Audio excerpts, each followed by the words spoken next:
Terungkap cara keji Daniel Sihombing habisi Resti Widya.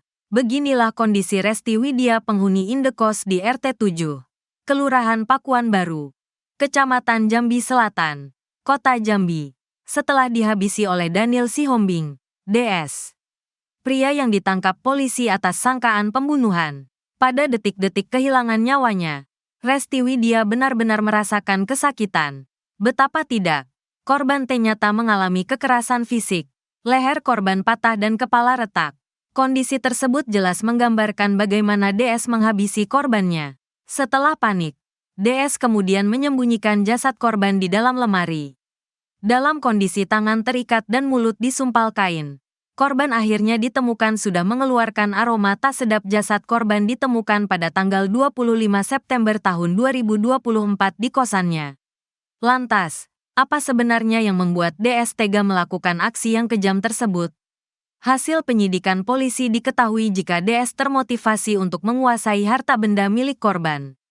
Awalnya pelaku ingin menggunakan jasa korban sebagai pemuas pria hidung belang, berubah menjadi ingin menguasai harta korban. Maka, tanpa ampun, pelaku yang telah dirasuki keinginan yang begitu besar kemudian berusaha keras melumpuhkan korban.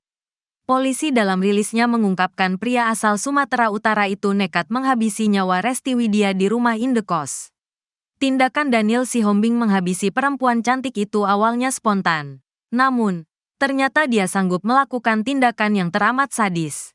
Kapolresta Jambi, Kombes Pol Eko Wahyudi, mengatakan Daniel Sihombing awalnya mendatangi indekos korban untuk menggunakan jasa korban.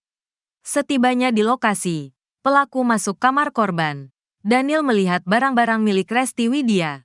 Saat itu juga, dia tergiur melihat barang berharga milik korban. Ya, sehingga tersangka ini berniat untuk melakukan pencurian. Tidak ada motif lain. Tersangka ini tergiur karena ada barang berharga dan uang milik korban di dalam kamar, kata Eko. Jumat, tanggal 4 Oktober tahun 2024. Detik-detik aksi keji DS. Tindakan Daniel yang mengakibatkan hilangnya nyawa Resti, termasuk sadis. Tersangka cukup sadis. Sebelum melakukan penganiayaan, tersangka mencekik korban. Tangan diikat, mulut disumbat menggunakan kain dan tubuh korban dimasukkan ke dalam lemari, sebutnya. Perempuan yang jasadnya ditemukan dalam lemari itu meninggal dunia karena leher patah dan ada benturan di kepala. Korban meninggal dunia karena leher patah dan benturan di kepala, ungkapnya. Barang bukti yang diamankan polisi, yaitu 1 setel pakaian milik tersangka, 1 sepeda motor, 2 ponsel dan sejumlah perhiasan milik korban seperti jam tangan, gelang, cincin, serta aksesori lainnya.